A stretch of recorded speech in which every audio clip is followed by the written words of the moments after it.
I'm Morgan Levine. I'm an EMDRIA approved consultant and certified EMDR therapist and IFS-informed EMDR therapist. And I specialize in multi-day intensives and intensive retreats.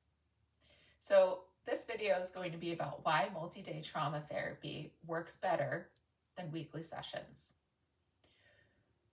One of the biggest shifts in my work has not been to learning about modality. It's actually come from changing the container. For a long time, I worked within that traditional therapy structure, 45 to 90 minutes, once a week or bi-weekly. And even when I extended the session length up to 90 minutes, I kept running into the same limitations. Not because I didn't know the models well, not because there was anything wrong with my clients, but because the process kept getting interrupted. We would spend this time arriving, orienting, tracking or getting to know protectors. And then just as we were getting into the meaningful process, trauma processing, we begin to run out of time and have to close. And I started to notice something very important. It wasn't that healing wasn't happening. It's just that it was happening very slowly, and we consistently had to restart or reevaluate after weeks had gone by or a week had gone by and life was happening. So the intensive model came about because I wanted the process to stop being interrupted. It's not faster, it's not forced, there's just a continuity that can happen so that your nervous system and parts can settle and soften. Projectors often realize in the course of an intensive that they don't have to hold it all together. They don't have to shut down, that they know there's going to be time because they're coming back this afternoon and tomorrow.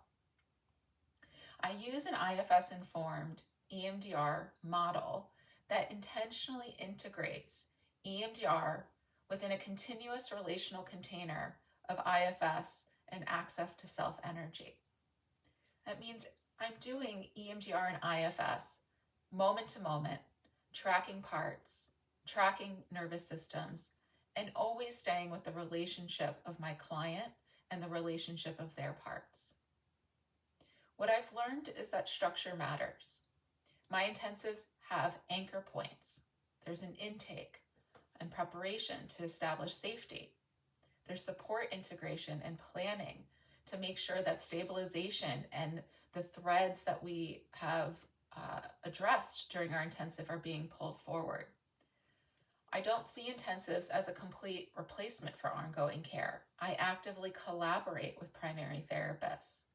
I see intensives as a catalyst to start to shift how you work with your system and the things that have felt stuck. I prioritize helping clients identify ongoing support that actually fits their system after the intensive.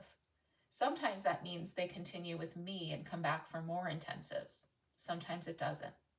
But the goal is always secure attachment, knowing that you can always return to me for information and support, not dependency. My role is to help people get their systems moving, to help create experiences of change that often have not been accessible in other formats, and then to support the integration into whatever that next phase of care is most appropriate. That to me is what makes my model of intensives ethically grounded. It's not just intensive work, it's connected work, it's self-led work. So if this has been interesting to you and you want to learn more, I hope that you'll connect with me. You can follow me on Instagram or Facebook, or you can message me through the links below. Thanks for listening.